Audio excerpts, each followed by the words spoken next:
You're welcome to the Discipleship Broadcast. This Bible-based program is designed to improve your spiritual growth.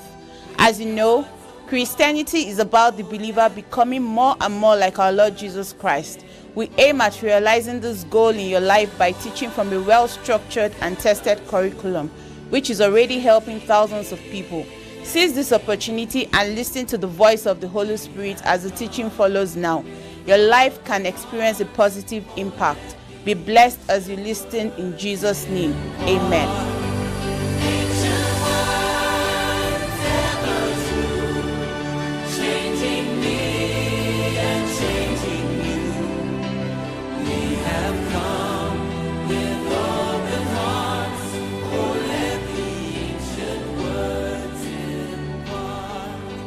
Praise the Lord.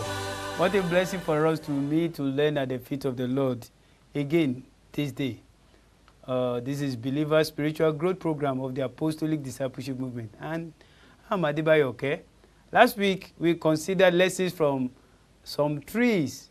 And we're trying to look at a few attributes and characteristics of these trees vis-a-vis the expectation of the Lord concerning our lives as disciples of Christ.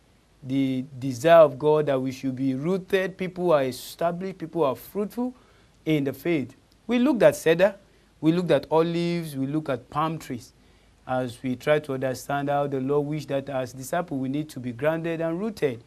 And we saw a number of attributes that are very striking from these trees. They were actually great challenges to us in the faith. I'm sure you still remember we saw stability, we saw freshness, we saw longevity, we saw life in these trees. We saw fruitfulness in palm. We saw fruitfulness in olive. We saw how these trees exhibit life, how they exhibit strength, how they exhibit tenacity in their rooting systems. No wonder the Lord was calling our attention to it to see that the righteous ought to be like the palm. The righteous is supposed to be like the cedar. The psalmist says, I am like an olive tree planted in the courtyard of the Lord. We saw anointing in the olive tree, that every part of the olive is full of oil. And unlike what an average believer is in our generation, who cannot stand to muster the grace of God by the power of the Holy Spirit by himself. And that's not the expectation of God. We challenge ourselves to grow, to show grace, to show anointing, which is available, and it's not exclusive right of leaders in the faith. The Lord wants us to be like Jesus. Jesus was full of the Spirit without measure. And it is possible. Now, the scripture talks about Stephen. Stephen was a man that was full of Holy Spirit. And we can be like him. Because that's the expectation of God for us as believers. We will grow into the likeness and image of Christ, exhibiting all that he exhibited. Today, we're going to continue in this study on rooted and grounded disciples of Christ. And today we will look at basics of the faith, established in basics of the faith. And we're not trying to assume that we can cover every details of what it takes for a believer to be established in just one study. No. We're not trying to do that. But there are pillars, there are specific truths of this gospel that anyone who will be a true disciple must give himself to, must understand, and must be established in them. Our attitude to discipleship, because the entire discipleship process is all about establishing us in the faith. And it's a lifelong journey. It's a lifelong journey. And our attitude is an indication of our desire or otherwise to become established in faith. No, the attitude of believers, attitude of leaders. Some leaders don't care about growing their people, growing believers in their church or within their area of influence. They are not bothered about whether people know Jesus, whether people are able to exercise authority of believer, whether people are able to resist the devil, whether people are able to stand no matter what comes their way. They are not bothered. They are not bothered. So our attitude as leaders to growing the people of God, and attitude as believers also to give ourselves to learning is an indication of whether we want to be established or not. And we saw the example of our Lord Jesus. He gave his time to help the apostles grow. They made their mistakes. He taught them in what he expected of them. And by the time he left, they became, instrument for the advancement of the gospel. In fact, many of them died very challenging deaths. And we see also in the early believers, we see people like Barnabas, we see people like Paul, how they gave themselves to growing believers, how they gave themselves to helping people to become established and rooted in their faith.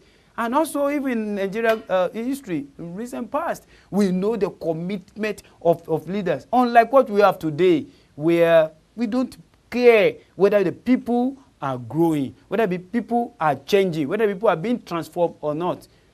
Now, you remember in Ephesians chapter 3 verse 7, the Bible says that Christ may dwell in your heart through faith, that you be rooted and grounded in love. That's the expectation of God. That was the prayer of Paul concerning the Ephesians.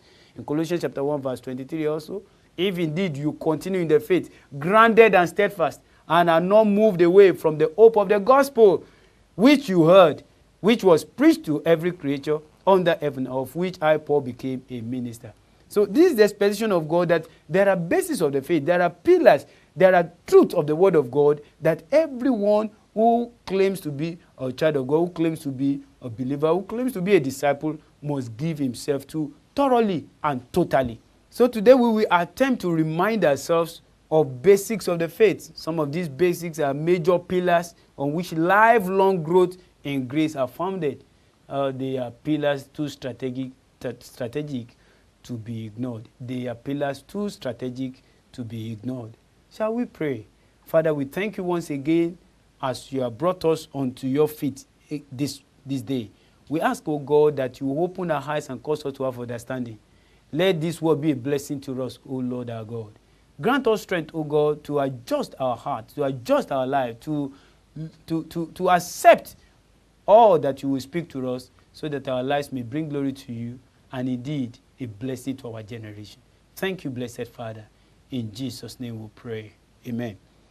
The first pillar we're going to be looking at in this episode, as we study the basics of the faith, is the Lordship of Jesus Christ. The Lordship of Jesus Christ. Please open the word of God to the book of Matthew chapter 1 verse 21. Matthew chapter 1 verse 21. The word of God says, "And he shall bring forth a son, and thou shalt call his name Jesus, for he shall save his people from their sins." He shall save his people from their sins. Now let's get to Luke chapter 2 verse 11. Luke chapter 2 verse 11. The word of God says, "For unto you is born this day in the city of David a Savior, which is Christ the Lord." Which is Christ the Lord. It's important for us to understand this as basis for our growth, that the Lord Jesus Christ is the supreme authority over the life of a believer. Too many times we see people who almost are Lord to themselves. They are not accountable to anybody. The pastors, the parents, nobody can call them to order. Nobody can direct or help them to see reason about life. They are Lord to themselves. But that's contrary to the life of a believer.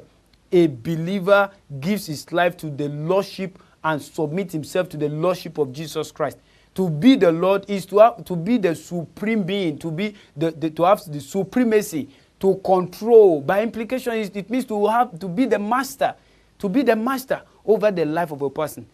The Lord God is our God, is our Lord, is our master, is our master, is our master. We take last authority, we take last instruction from him. We take instruction from him. And he is the one who directs the affairs of a believer. For a believer, he is the only sir. He's the only sir. Hallelujah. For there is born to you this day in the city of David a Savior, Jesus Christ, the Lord. And Acts chapter 2 verse 36. "Therefore let all the house of Israel know assuredly that God has made this Jesus, whom you crucified, both Lord and Christ." Both Lord and Christ.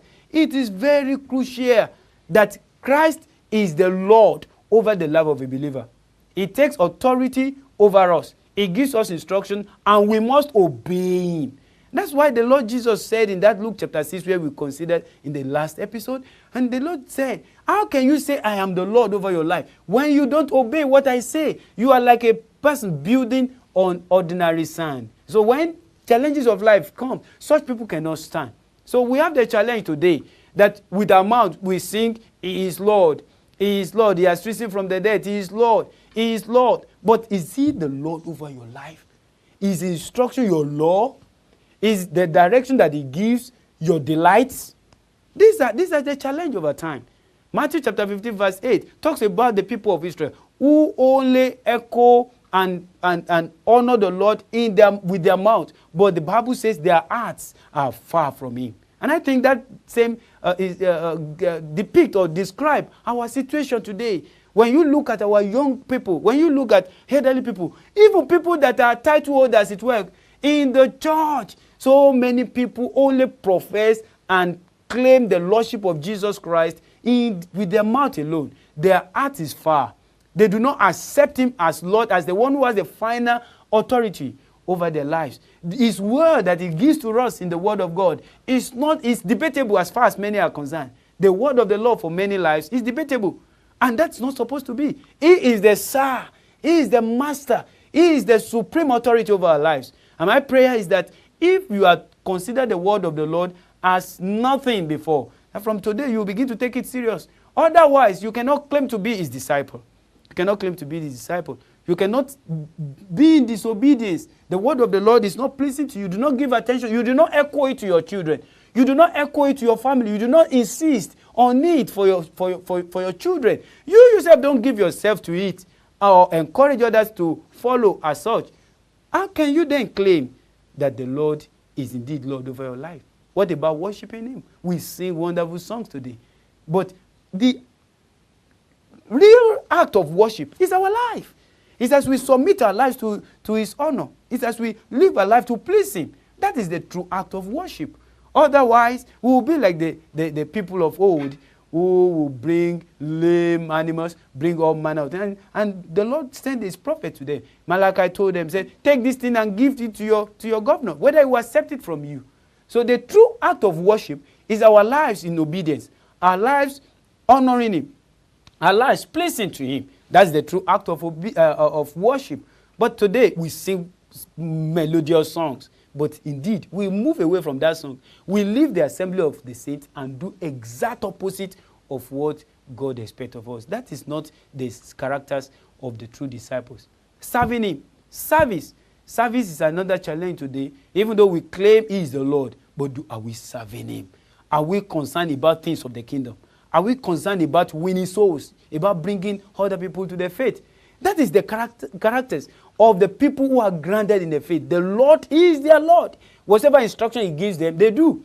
If He says, oh, now, today, preach the gospel to this person, they say yes.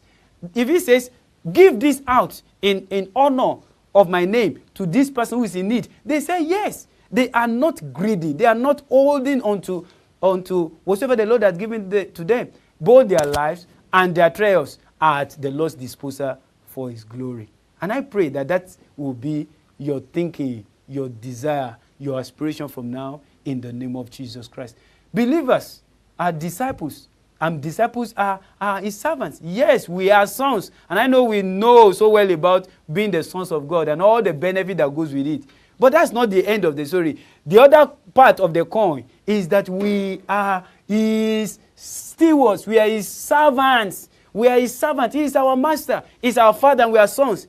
That's true. That's first side of the coin. That's not the entire message. The other part of the message is that He's our master, and He has the right to tell us how we live our lives. So when you hear somebody says, yeah, it's my life, I live it the way I want. You cannot tell me, Pastor, you cannot tell me how to live my life. Even when the pastor is pointing your attention to that which is founded in the Word of God, oh, my brother, my sister, you really cannot claim to be the Lord's disciple that way. Hallelujah. Hallelujah. The second thing we like to look at is the issue of the doctrine. The issue of the doctrine. A doctrine is a belief. The issue of the doctrine is another pillar I like us to look at this junction. And the doctrine, when we talk about doctrine, is a belief, a system of belief accepted as authority, as authoritative over a people, over a group, over a school, over a people who had come together. And today, if there are issues that we need to really go back to the basics on, is on the issue of doctrine as believers, whether in Nigeria, whether in our immediate environment, all over the world. What do we truly believe? Can we ask ourselves, are we of another faith? Now, there was a meeting we had recently, and I was asking some of my friends, the younger people, I was asking them how many of them belong to this other faith. They said, no, we do not belong to that faith. How many of you belong to this other faith? They said, no. How many of you belong to this other religion? No. But how many of you are Christians? We all raised our hands. Meaning that there's a set of teaching, there's doctrines, there's instructions that is peculiar to us as Christians. And we cannot claim to be Christ followers when we do not accept those instructions. Instructions. The word doctrine is about instructions. It's about learning. It's about teachings. It's about truth, body of truth that are set up for those people who have given themselves to it. Now, but today, just like our Lord Jesus Christ mentioned and warned the Pharisees of old, there are about different types of things that goes for doctrine. Number one, we could have doctrines of men. Mark chapter 7 verse 7, Matthew chapter 15 verse 9. Jesus warned the disciples, why are you teaching as an authority the doctrines of men? Today we have a lot of doctrines of experiences of people that cannot be validated by the word of God. That are not exactly things that will build people in the faith. We have people who teach doctrines of the devil, and the word of God warned us about the doctrine of the devil. 1 Timothy chapter 4 verse 1, it says the time is coming when people will not endure the truth. They will teach doctrines taught of demons. My friend, please, let's look at it. There are things that are taught of demons, even though they are coming from the pulpit today. Oh yes, you will say, oh, but what are you talking about? That is the truth. This may not be an opportunity to look more deeply into all this, but know that it is not all that people teach in the name of the Lord that are actually the truth. The doctrine taught of demons. Romans chapter 1 verse 30 mentioned that there are people that are inventors of evil. Inventors of evil, and this is why we have to be very careful. We have to be very careful. Also, there are strange doctrines. The Bible mentions strange doctrines as contrast with sound doctrines. Hebrews chapter 13 verse 9. It says, do not be carried about with various and strange doctrines, for it is good that the heart be established, by grace. Hallelujah. Is your heart established in the truths, or because certain teachings sounds good to the hearings? Oh, like it was with Eve. It's good, in the sight. It sounds so pleasant to the ear. But yet, it is not founded on the word of God. So, it is good that the heart be established by grace. We should be aware of strange doctrines. And the Bible talks of all manner of other doctrines. Doctrines taught of the devil, doctrines of Balaam, doctrines of Nicolaitans. These are not sound doctrines. 1 Timothy chapter 1 verse 3, it says we should beware of other doctrines. Verse 10 says we should run away from contrary doctrines that are contrary to sound doctrines. We should not allow it. But also there is doctrines of the apostles. Hallelujah. Acts chapter 2 verse 42, they gave themselves to the doctrines of the apostles. Salvation by faith, Christ as the author of salvation, grace for holy living, purity. These are issues that people have been debating today. And yet, those are the foundation of Christian faith. That's what we believe as Christians, that we can live above sin. And I don't know if you still believe that.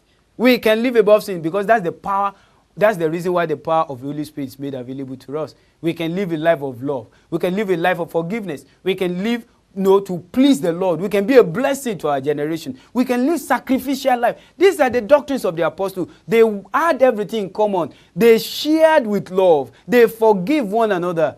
Today we have even ministers that probably will not talk one with another. And we're going to heaven that Paul went. So we need to call ourselves to order. What type of doctrine are you listening to? Is it doctrine taught of men? Doctrine based on human experience? Or doctrine taught of the devil? Doctrine invented of the devil. Things that today, it's just bizarre. Things that people say today, it's just weird. You cannot compare it anywhere to the sound word of God. So we have to be very, very careful. We need to know at this junction that every sound doctrine is established upon the scriptures. It's established upon the scriptures. Doctrines are not founded on individuals' experience. They are founded on the scriptures. 2 Timothy chapter 3, verse 16 to 17. All scriptures are breath of God. They are breath of the Holy Spirit. And they are fit, they are prepared, they are given to us for learning, for instruction, for direction, that the man of God will be thoroughly equipped, thoroughly established, thoroughly built for every good work. All scriptures. Now, I know today we have people who say, oh, I only believe in New Testament. Others will say, I only believe in Old Testament. Others will say, yeah, even of recent, we have people that are beginning to query the Pauline gospel. People that are saying, yeah, Paul was in error at a certain moment. I can't understand this. So, please, I challenge us today. Let's get back to the Bible. The Bible is 66 books. The Old Testament, 39. The New Testament, 27. And we must afford extra materials. Materials that are not founded. Materials that are not established. Materials that do not, give right inspiration for holy living. We must avoid it. The ultimate constitution for spirituality and faith is the Bible. Hallelujah. I know you have your Bible there. And if you don't have your Bible, go get a Bible. Go get a Bible. Yes, we have it in all manner of gadgets today. That's okay. That's beautiful. But let's make sure that we align our lives with what the Bible says. Today, people are twisting the Bible. Others are rejecting it. Some are rejecting part. Some are rejecting the entirety. Some are trying to let us redefine those basic truths of the Word of God. There's nothing you can do against the truth, but for the truth. If it is the truth of the Word of God, please give your life to it. Give your attention to it, and it will be a blessing to you. Now, as we round up this episode, we need to quickly look at what are the ways by which we can test doctrines. Number one, we can test doctrine by looking at it in the area of mutual edification. Is what somebody is teaching you, is what they are teaching your church, that denomination we find yourself, is it edifying? Is it improving, making you to get better in the faith? Is it improving you? Is it increasing your knowledge of the truth? Is it drawing you closer to God? Okay, is it drawing you closer to God? Don't deceive yourself. You cannot deny that. There are doctrines that improve laxity, that enable, the reign of the flesh, sinfulness. The doctrine that encourages that, and you know it. So what you are believing, what you are holding on as the truth, is it for mutual edification? Number two, is what you are holding as a doctrine, or what you are hearing, or what somebody is teaching you, is it improving your godliness? Making you more godly? Desiring more of God's things? Drawing you closer to things of God? Giving you peace between you and God? That's a great test.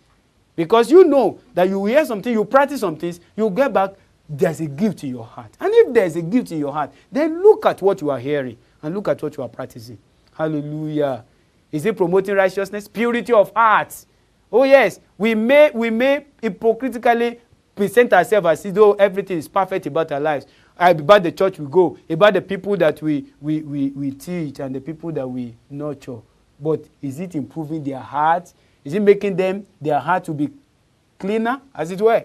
More pure heart, pure mind, pure spirit, pure body, or improving sinfulness in their heart?